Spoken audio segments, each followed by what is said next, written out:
Did any part about Krav Maga or working with the defense, did you garner any inspiration from that for the filmmaking side? When you look through the camera, you have a cross eye. When you look through the gun, the sniper, you have a cross eye as well. When it comes to famous, I have a huge nostalgic value. I used to come here asking for work, and every time I asked for work, people made me model.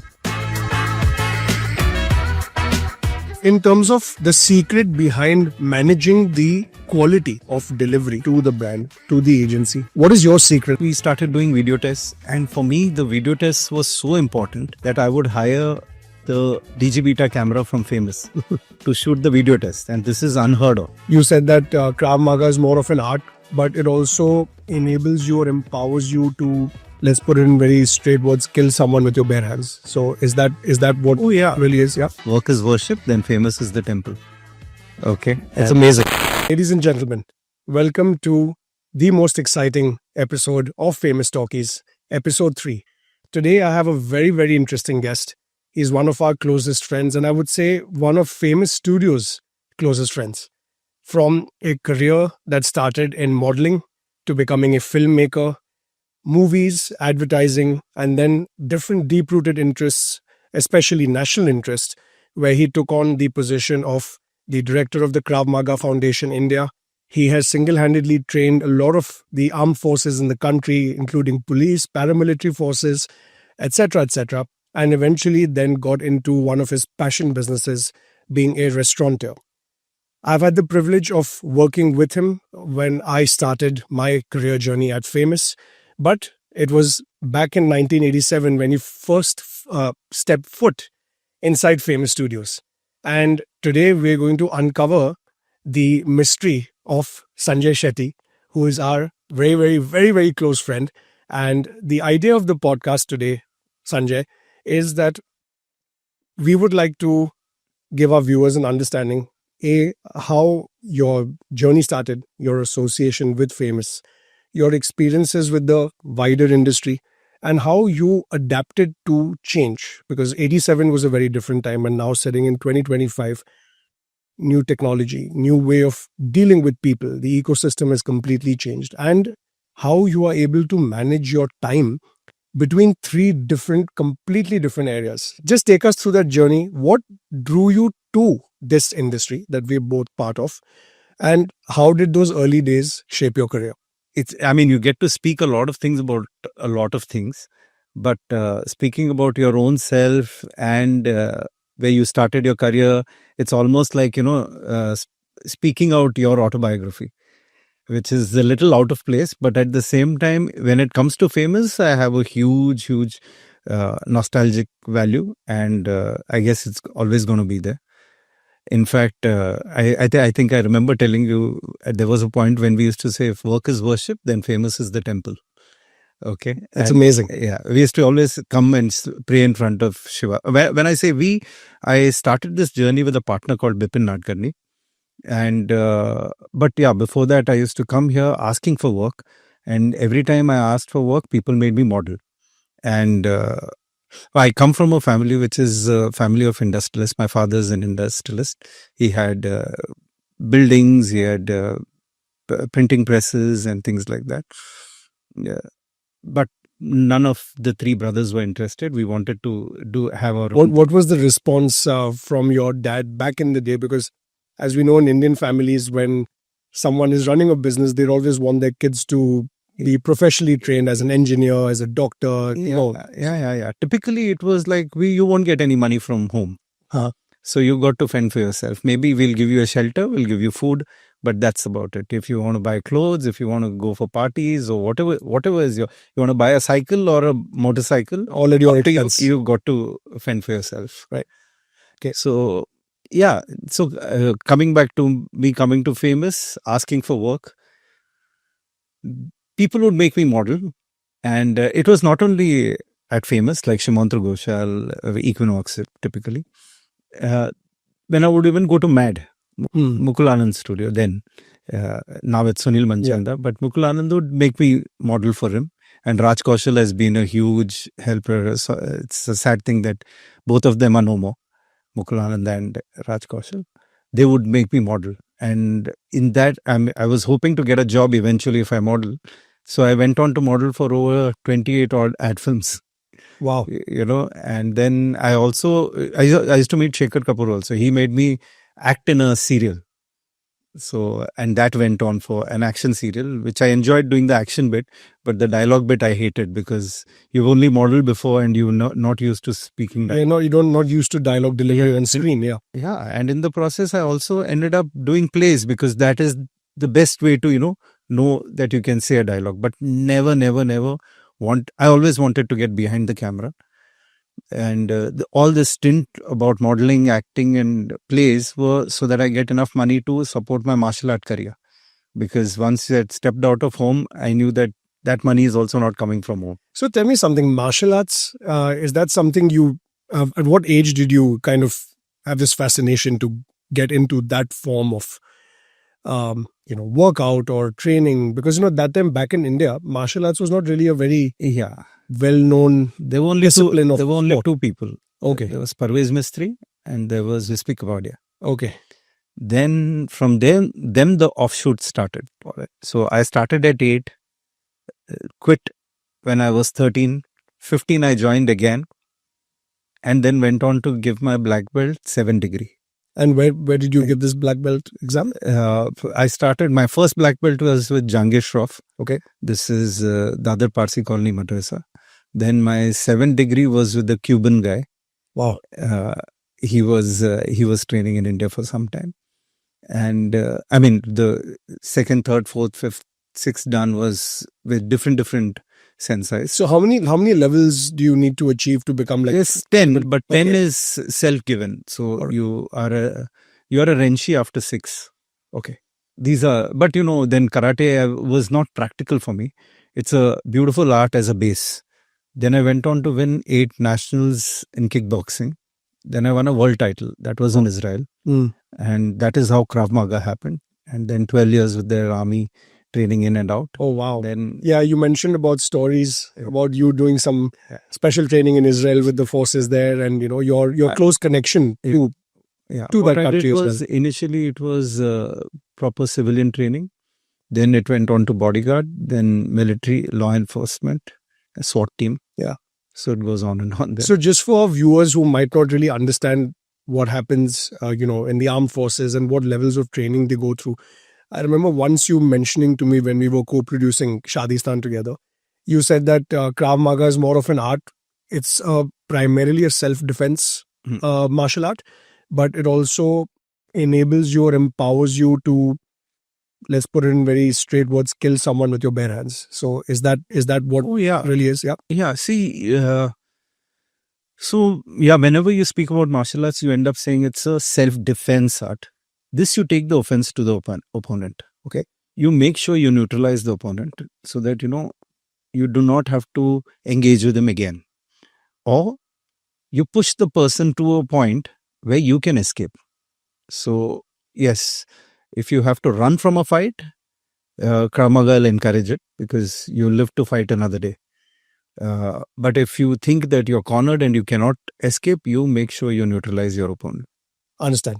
And for our viewers as well, anyone who is looking to take next steps in their own, journey of fitness, or you just want to maybe kill someone, he's the right guy to go and talk to. So take note of that, all of you. But no, that's an inspiring journey. And I think you allowed yourself to experience multiple facets of life, work, and then eventually you reached a stage, working out of famous studios, and you've landed up shooting over or producing over 2,000 commercials and multiple films.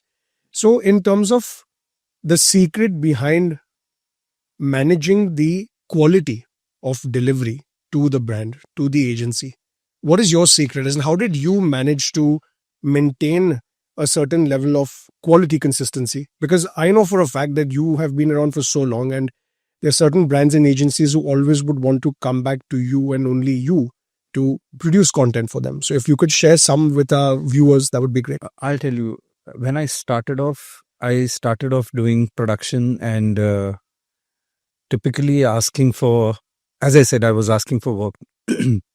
I did not. Nobody gave me a job. They only gave me modeling assignments. Then I started on my own with a partner called Bipin. He quit Equinox and he wanted to start on his own, and he called me. And for me, everything was okay because he had no job himself and we would operate out of his house. My only thing was I want to come to Famous and start. For some reason, Famous looked like a mecca to us. So we hired an office on the second floor. And then we started doing production for different companies within Famous. Equus was one of them. Yes. So in that process, we started doing video tests. And for me, the video tests was so important that I would hire the DG Beta camera from Famous to shoot the video tests. And this is unheard of. And I would pick up the pillars. There was to be an art director called Yunus Patan who used to be on the ground floor. We used to get his pillars and things like that way up to studio number 5 and 4 and 6, and make the video test almost look like a film. We went to such an extent, I'll tell you, a client came up to my producer and said that, can I air this video test if I can buy this out of you? I remember you mentioning this to me. So this was a huge compliment. Yeah, of course. And to a great extent, your father, Mr. Arun Rungta, was hugely supportive. Though he had kicked me out of his office for asking for undue things. He's kicked me out of my office multiple times. I'm sure. And those are all learning. And thankfully today I could partner with him doing Shadistan. Yeah, I think that was it's come a long way. Incredible journey for us, and there's more to come ahead. So whenever he kicked you out, you know that he kicked you out for your own good. He didn't disrespect. Yeah. So that's evident from what happened eventually. No, that's amazing. In terms of entrepreneurship, okay, as we spoke earlier in the show, director, producer, restaurateur, practitioner of Krav Maga. Do you kind of learn anything from those professions that you bring to the film industry? That's the first question. The second question is, the next generation that is coming into our industry always talks about work-life balance, not being able to manage the responsibilities that are given to them, and they're not able to multitask, etc., etc. But considering you're wearing so many hats on a daily basis, any kind of mantra or kind of key that you followed, which is something that all generations ahead will also have to follow, and there's no running away from the obvious.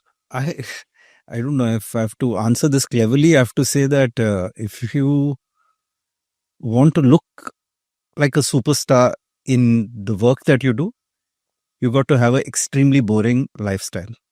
So I go to bed by 9 o'clock, I wake up at 4, so I pack in enough of the day, so and I over the years, it's just, as you grow older, you do get calmer, and I've got much calmer, and on that particular day, whatever's happening, I take that seriously and nothing else seriously. So right now I'm sitting in front of you, I've forgotten my restaurant. Yeah. I've forgotten the Krav Maga training. Yeah. I'm focusing on... Yeah, you're in the moment and you're focusing in the moment. Yeah. And it's very easy to prioritize. Sometimes the restaurant business, thankfully I cannot take the entire credit. It's my wife who looks after the tasting and, a lot of things. She takes a huge burden of the restaurant. I probably am just involved 25% in that whole thing. 75% is handled by her. So, but Krav Maga, yes, I enjoy it. So I would say my initial struggle was till the time I got to producing and directing. Post that, I've just enjoyed life. I've never ever taken life seriously. Okay. I still don't take myself seriously. And it's easy. It's easy when you are living that moment rather than, carrying all the baggage with you all the way. So one thing definitely I take back from this is routine, which might look boring, okay, but that routine and discipline is extremely important to equally focus on multiple aspects of life, right? Okay. And in terms of the filmmaking side, like the first part of the question was, did any part about Krav Maga or working with the defense or working with defense of other countries or the restaurant business, did you garner any inspiration from that for the filmmaking side? Or again, you have been able to compartmentalize each business or each aspiration of yours independently. Yeah, when you ask me that, is there a difference? I mean, the different professions, do they contradict each other? Yes. Krav Maga is offensive. You have to display your aggression and things like this. And filmmaking is rather more sensitive. You got to be softer, especially when you're working with kids, animals, Sure, of so course. on. And Yeah. There are different But rules yeah. there also. Yeah. yeah. Having said this, there is one commonality also. That is, when you look through the camera, you have a cross eye. When you look through the gun, the sniper, The sniper, you have yeah. a cross eye as well.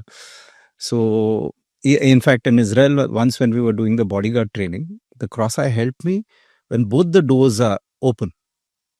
Hmm. Either through Correct. the camera, if you see, or you see through the sniper weapon, you see through and through. Sure. It's like a full frame. Yes. Yeah. So from that time, we changed our syllabus that we never open both the doors. You open one at a time. So that one eye is a blind eye. Wow. You know. Wow. Amazing. That's interesting. Yeah. So very, very different perspective that Sanjay has given, obviously. So now I'd like to talk a little bit more about industry trends, getting your filmmaking insights basically on filmmaking. So advertising industry has changed, maybe before COVID or 10 years back, brands used to ask for maybe 3 or 4 masters, right? Different cuts. And now production houses, even us at Famous, we're delivering more than 50 assets to one brand, multiple 16 by 9 4 by 3 videos, and they're using it across platforms, right? So how did you adapt to these shifts? Okay. And obviously with new technology coming in, production technology, there is virtual production. You've got maybe better cameras, you've got other tools to help you improve the audio visual of the actual product. And the biggest talking point that everyone is talking about in our industry is how Gen AI will uproot people from their comfort zone. So what are your thoughts, and have you had a chance to really use any of these technologies? See, when I joined the industry in the early 90s, you had to update yourself probably every 5 years. Okay, because it suddenly there was a wave that you going to stop using 35mm and you're going to use DG betas and betas, which got worn off very quickly. And again, we went to films. Yeah. 35mm. That evolution then was a little slower. Sure. But post 2015, I think you had to update yourself every 3 years. Yep. It's become lesser now. Yeah. Yeah. Till the pandemic. Post the pandemic, it looks like you have to update yourself every 6 months or 3 months rather. So AI is like, it's before you understand it, there's a wave of another genius which is going to contradict everything you were doing 3 months ago. Yeah. So it's a fast changing industry. You better catch up. You better update yourself rather than criticizing and cursing and crying and staying behind. Make sure that you learn. You don't kill your learning process. Keep it going. And the best part is what you thought was amazing yesterday, today is achievable. Yeah. AI, yes, you like it or not, you got to embrace AI. So we've started storyboarding right now. I have done the motion capture, all this we've done. We've always enjoyed in fact, the motion control camera in India was first used by us. Wow. Okay. And how long back was this? Like, do you remember a year? I think way back in 2008 or 9. Oh, wow. I remember the film also. It was the Bajaj film being remade. Jab Main Chota Ladka Tha. Okay. Bulbs. Wow. Yeah. So having said that, AI, yes, I'm learning every day. Right. I would, though it's close to 3 decades in the industry, or rather more, I still think I'm a student of this business rather than mastering anything. You do not want to wear the cap of a master because then it's better you take a retirement. No, absolutely. I think that's one of the issues I feel the media industry, not only in India but globally, the individuals or the companies or the groups that work to create an impact, they always consider themselves as not as masters but as students. Yes. They're constantly learning, etc., etc. So where the filmmaking front is concerned, obviously we had the Waves huge expo that happened. Modi ji came, gave a lovely speech, and I think for the first time the government really put something magical together. Yes. There was a lot of buzz. The way it was arranged, organized was just fabulous. And clearly, India's soft power is reaching different parts of the world. You've also been traveling the globe, for other reasons. So, coming to the question, a lot of students ask me, because I also sometimes sit on these panels with universities in Mumbai and other parts of the country. They keep saying that, especially the parents who are putting their kids in media education, they keep asking me, like, is there actually a future in this industry? Because their mindset is that, oh, if they get into media, then they might just go down a wrong track. That's the typical mindset of Indian parents. But what is the advice you would give? I wouldn't say advice, but any kind of experience that you've had to the next generation. Couple of things that they should um, be prepped with if they want to be successful in this industry, and your thoughts on the opportunities for them that are there. Just a few lines on that would be really, really helpful. See, this is a very open question. If not media, media might pull you into a lot of vices. I think if I have to really say, I have friends in engineering colleges. When I was growing up, they abuse their body and with all the substances more than anybody in this world. And then the medical schools. Yes, of course. Yeah. It's always the engineering students and the medical students who are all over the place. Is that because of pressure during? No, because they are exposed to everything. You know what? When you are a genius, you want to self-experiment. Yeah. And then you want to give your comment. And everybody is trying to be more accurate than the other. I'm not even saying right or wrong. I'm saying more accurate. Yeah. So I have a first-hand experience of this. Wow, that's an interesting one. Yeah, that's an interesting one. Definitely. So, but media as such gives you a freedom to think. The best part is you think, and you're thinking out of the box. You're thinking weird. Sometimes you have no logic for your thinking. But there's no right or wrong to that, right? Yeah. It's your own creative thought. Yeah, it's the culture of our country, which always never believed in heaven and hell. So when there's nothing right or wrong. There's nothing good or bad. You're not judging anything or anybody. And believe me, you can say nepotism or whatever. You've got to be good. Yeah. You stand. You stay absolutely. You have to be good at your craft. You stay your ground if you're good. If you're not good, you can have everybody from the world supporting you, and we have examples. I don't want to take names. You're never going to make it. If nothing, you at least got to be good in choosing the right content or understanding the pulse of the audience today. At least somewhere you got to be good, so you cannot escape. But somewhere, I think, just leading on from what you said, it's already happening, because now you've got different platforms. You've got the digital first platforms, you've got OTT, and it's giving an opportunity to the entire ecosystem. Obviously jobs, there's plenty of good jobs available now as well in our industry, I feel, if you are good. But it also gives the opportunity to an actor, to a writer, to a director, whoever, even a producer, say a first time producer, to think beyond the box. And also, because of content distribution democratizing, do you think there is a shift of power where we don't need to now really be dependent on the big distributors or the big studios or the big OTT platforms to release content? Because now it's global, right? Yeah. You're not restricted to just theaters in India. There is interest from different parts of the world for soft content from India. They're very interested in our deep-rooted culture, because for the longest time they might have been misled on our culture because of how the West kind of responds, etc., etc. So is that something which is a massive opportunity for the next generation, that you guys come in and create it your own way? Don't be dependent on others. Publish it in your own way, because it has just become so much easier. So Anant, this purely could be my point of view and my opinion, might not stand true in the real world. Yeah. And I'm very optimistic about India.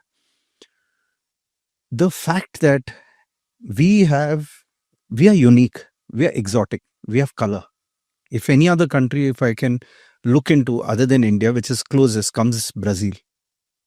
All the other nations, like the European nations or the North American places, or for example, Thailand, Malaysia, China, you have a square. It's all looks the same. Eventually, everything has started. Yeah, Europe might have a few Gothic structures, but otherwise, it's all painted same. Yeah. Unless snow falls and the weather changes and things like that. Otherwise, it's your eyes don't see color. Yeah. India, you see color. If you've been to the Kumbh, you'll realize, of course, that there is so much color. There's so much diversity. You cross a couple of kilometers and you start people looking and speaking differently, food tasting differently, and their rituals differently. I mean, I can tell you, I come from Karnataka, Bangalore, a small area which is just South Canara. It could not extend beyond 90 kilometers. Within that 90 kilometers, there are so many things that change. I mean, even culturally, food wise, taste wise, and rituals.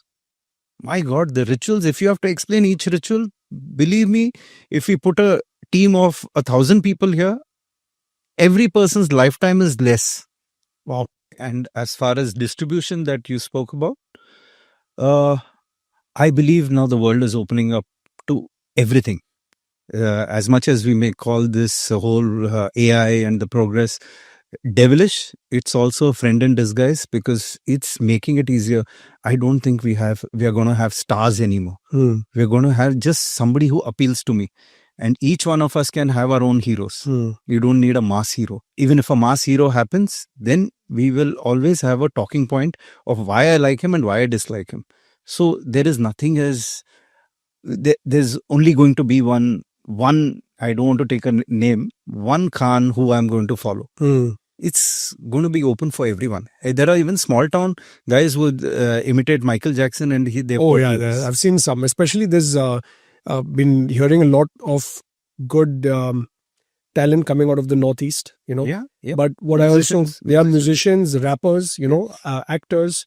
The only thing I feel is us being more in a position of power, sitting in Bombay, because we're more exposed to kind of unleash that and maybe invite these youngsters or push them to get more exposed so that they can at least unleash their talent for the world. That's what I feel as a studio, or as say, being a producer for 3 decades. Jointly, we should do that. When you say power also is because we can probably network better. Yes. But if you want to reach out, even somebody from, a small town in Lucknow could reach out today. Yeah. Because that's true. Just has to upload. So connectivity is like... And people have to like it. It'll go viral on its own. No, absolutely. Absolutely. So you're basically saying that actors are not now going to be considered true heroes. Stories are going to be the... No, actors will always be in demand. Okay. Writers will always be in demand. How much AI? It's not the star. Yeah. You'll not watch him because you're going to respect actors. Let's put it that way. Yeah, of course. Yeah, their craft is also years of toil and hard work. But yeah, stories are the true heroes. I mean, from what I keep hearing from people want to watch things that are more natural, more relevant, something that they might have experienced or they might have seen in their family.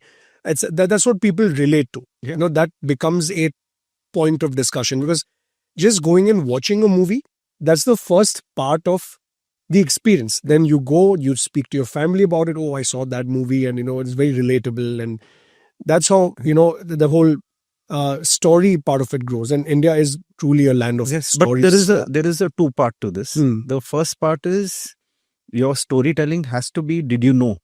What you didn't know is what you didn't know yesterday is what you want to know today. Sure. So did you know? Yeah. The hindsight of it is, attention span. Yeah. Because if what you're showing me, I know it, then I'm going to swipe. Yeah. And now too, you have the option to just flick and change. This is a good game to play. Yeah. So if you're going to keep me engaged with you, then you've got to be interesting. And I didn't know what you're saying. Yeah. But if I have a slightest clue of what you're saying, I might not want to hear the end of that story. Yeah. No, this is a very, very interesting take. And I think it's a double-edged sword. There's a double-edged sword, yeah. But it does offer multiple opportunities, right? Sure. And also, what I've been reading, or my experiences with various professionals in the ecosystem, everyone seems to say that, okay, we all know content is democratized, but in terms of being part of that value chain, how important do you think specialization is? Is that going to be the key to survival in this industry? So when I say specialization today, you are a producer, you're offering a specialized service. Okay. Do you think that is going to be the key of staying alive in that business, or you feel again it's a double-edged sword? Don't do It is. too many things, It or is. just stick to one thing that you specialize in. It is. When you're specializing in one thing also, you again, as I went going back to a conversation earlier, you cannot assume that I've specialized it and I'm a master, like a doctor. Coming back to the older point. Radiologist will assume I'm a radiologist, and this is it. What I say is ultimate, and any other radiologist cannot challenge me because we both are following the same book. But in our case, it varies, and something new is added every day. So I can specialize, provided I still am a student learning ahead. Right. Rather than calling myself a master. No, of course. I think that's one thing that has been repeated by Sanjay on multiple occasions in this particular episode. And for viewers, I think it's really important, the next generation especially, that you need to constantly keep learning. Let me add to it. It is also a way to keep yourself young. Keep yourself young, curious, and I think that's what keeps you excited as well, right? Yeah. So moving on to the next part is basically around leadership, team, client dynamics. And the reason why I speak about this topic to anyone that is part of this podcast is when I took over in 2018, obviously being a family run business, it's not very organized. You kind of land up taking impulsive decisions, what to invest, how to invest. But that's the first step. You'll invest in a technology, or you'll invest in setting up a ideal service scenario for a client. But then comes the part of building the team. You're obviously dependent on your team to deliver. Sometimes that becomes a mismatch, and I've always considered myself a student of that, a student of leadership, how to keep evolving the culture, have a good balance of very experienced people and also the next generation, get them to work in tandem. In your experience of running businesses, what is your thought of leadership, team dynamics, and where do you feel you've been able to really hit the nail on the head where it comes to your core set of people that keep the engine running? See, as you said, you need senior people to help the newcomers. You need newcomers to keep the fresh blood flowing. When you say these two things, you have to again go back to saying that both need to learn from each other.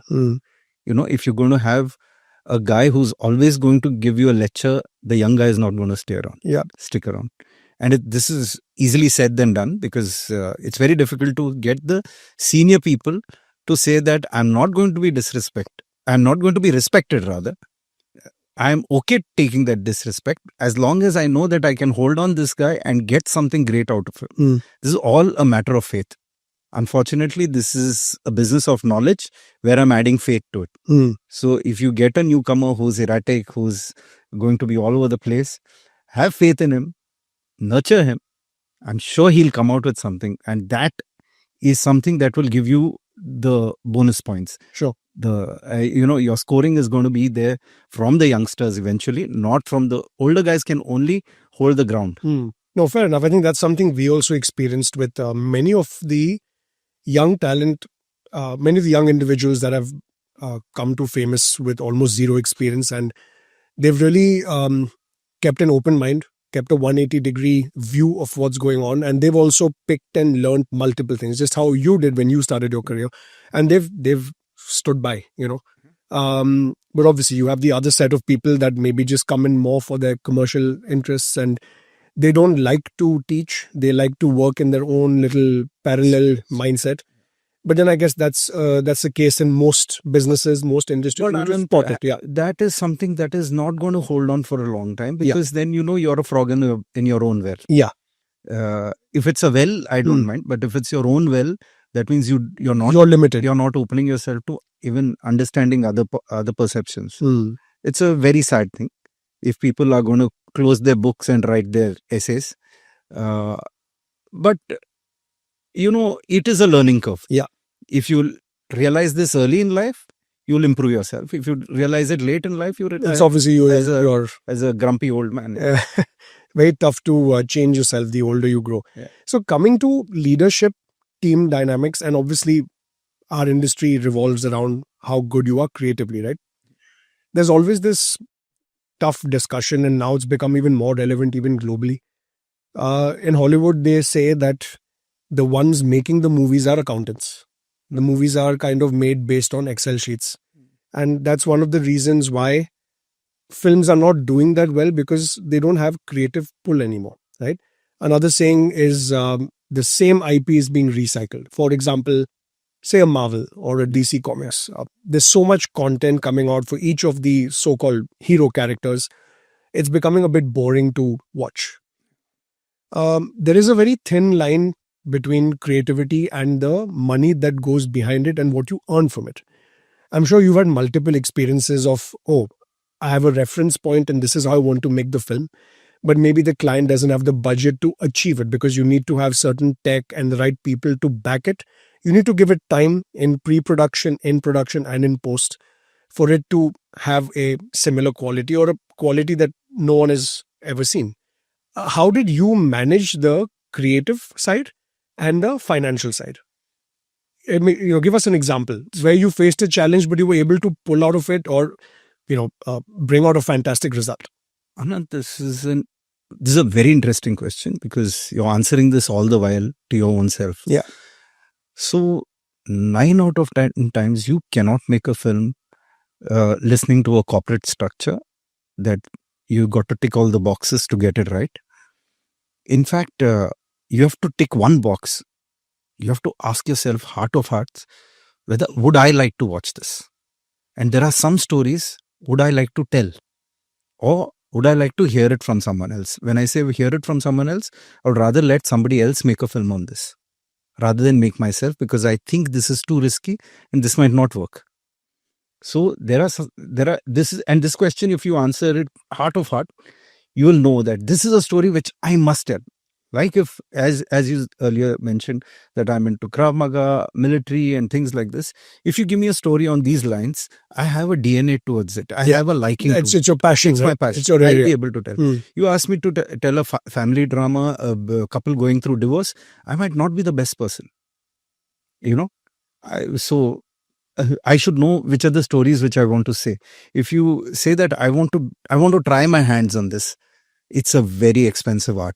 Yeah. So don't fool around with someone else's money. Hmm. So make sure you like this and you are cut out for this, and then you say this story. Yeah. So are you saying that, okay, like, say I get a budget of, say, 10 crores to make a film around, espionage or something on the intelligence or any kind of military operation that's happened in the last 50 years. Obviously, I also share a very common interest towards that side of the country and the world. You're saying that you would make it happen in 10 crores because you're so creatively inclined to push it out there, that you would find a way to have the best audiovisual, say the story the way it is meant to, and still manage the commercial side of it. You're making me commit on on the lens.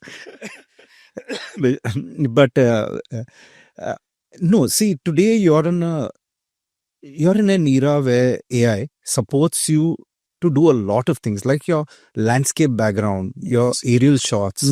All this can be borrowed through your AI.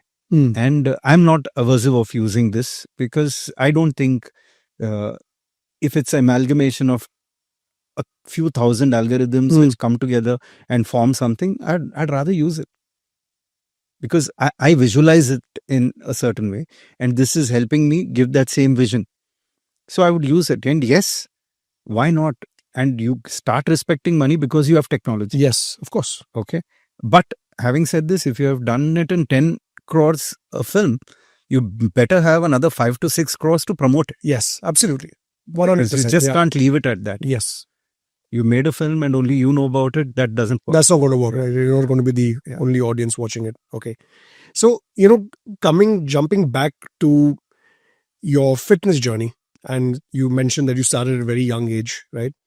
I also went through a journey, or continue in that journey, in the last 2 years.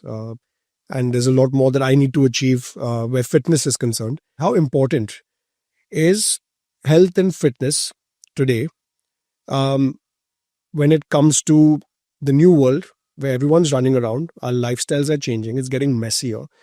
There is this thing of instant gratification, right?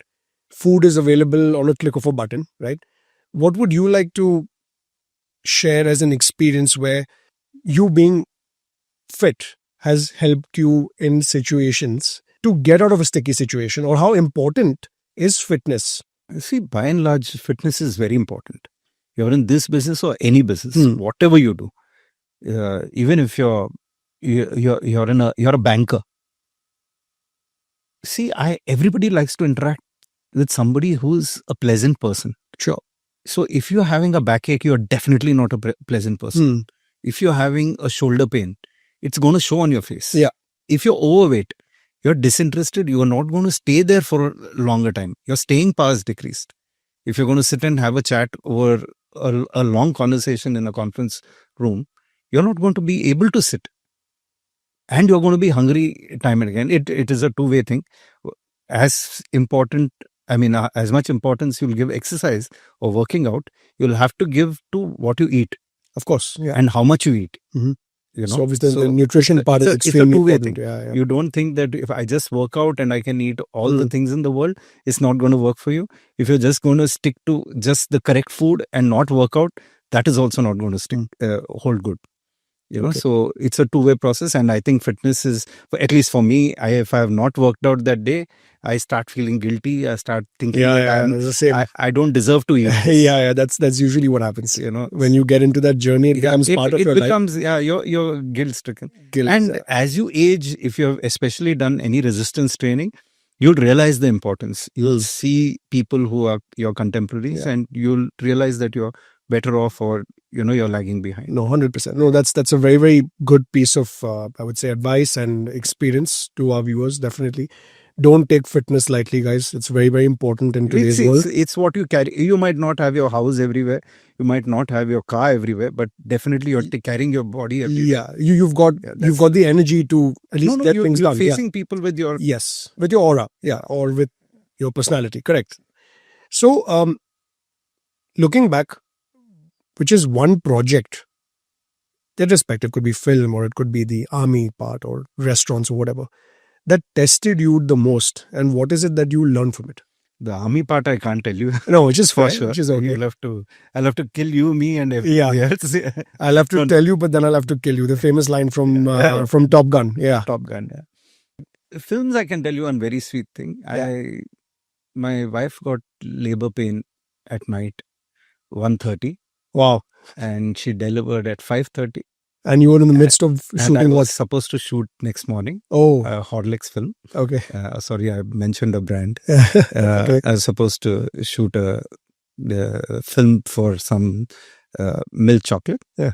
And what happens is 5:30, my baby is born. By 5:45, I leave, have a bath, and reach Film City by 7 to start shooting that film. Wow. I shoot that entire day, and unfortunately it runs up to a 10 o'clock shift. I go back to Breach Candy again to see my child, and that is when I have a proper look at the baby. Oh man. So this is something very exciting that you manage both these things. You have not slept over close to 24, 28 hours. And you're still okay. And I would say, viewers, this is the biggest test of all, where your wife has given birth and you've not showed up. Oh yeah. And you have no idea what's going to happen by the time you reach the hospital. In fact, I must tell you, the fun fact is that you're waiting. I hope it happens by this time so that my shift doesn't shift from 7 to 9. Yeah. No, it's really good to know. I was in the labor room. I waited till the child was born, and I waited 15 minutes more. Box ticked, guys. Box ticked. Yeah. In terms of people who you learnt from in the industry, the biggest mentors, any one or two anecdotes or the best advice that they gave you that may have shaped your career in this industry? My elder brother, who actually got me started in this business, Sanjay Shetty.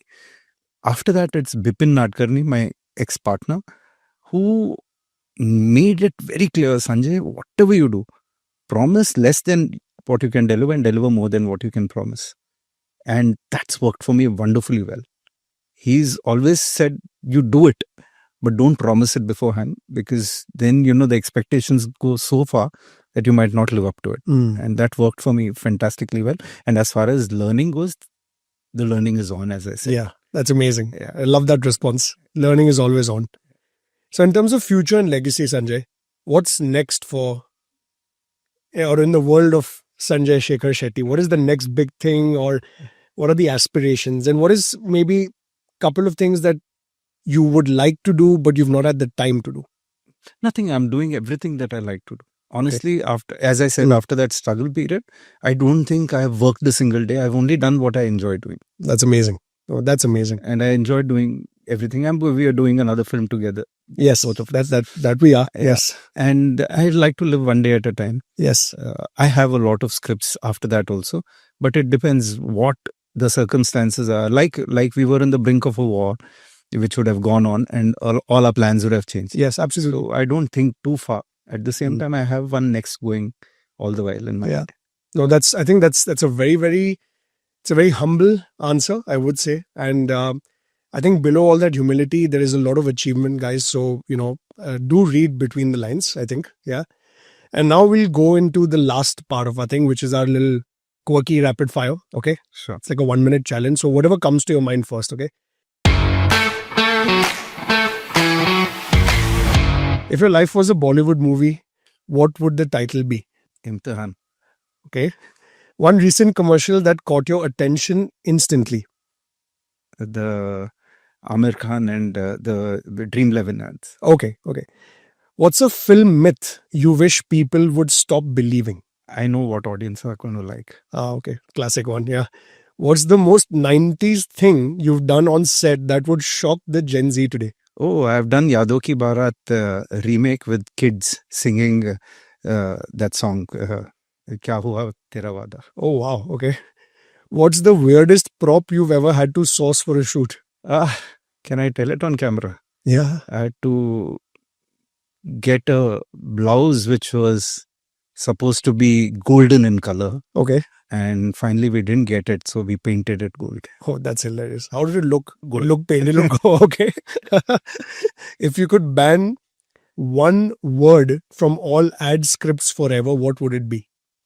Naya. Naya. Okay. If your filming career was a WhatsApp status, what would it say? I'm using this. If you had to swap roles with me for a day, what's the first thing you do as you get up from the bed? First thing, come to famous Mahalakshmi. Oh, okay. That's a good one. Yeah. You've juggled between martial arts, restaurant, and films. Which one is the most demanding? I would say restaurants. Okay. What's your guilty pleasure film you've secretly watched 10 plus times? I'm not guilty about watching it, but yeah, Dirty Dancing. Dirty Dancing. Oh yeah, that's a film that even Dad likes. I think it's more of a universal. Yeah, it I would watch it multiple somehow times. The bad guy gets the girl. Yeah, but the bad guy is not the bad guy. Yeah, he's not the bad guy. So that brings us to an end of a fascinating podcast. Okay, Sanjay, thank you so much for supporting this, for sharing your views, and for always being a friend of Famous. And for all the viewers, thank you very much for tuning in. We hope you take away as much learning and experience from these podcasts. They have been designed to speak to professionals, speak to the guys who move things behind the scenes, what goes behind the entrepreneurship angle, creativity, how people manage different professions, different roles in entrepreneurship, what they have brought to the table, their experience, and obviously between the lines, offering experience and kind of guidance and advice to the next generation who is looking to enter this industry. And we hope you keep viewing. This is a very, very small effort from our part, on Famous Studios' part, to try to bring relevance to the industry, context, and to maybe shun away certain myths, misunderstandings of the industry. So we hope you enjoyed it, and please do stay tuned for our next episode that will come out very, very soon.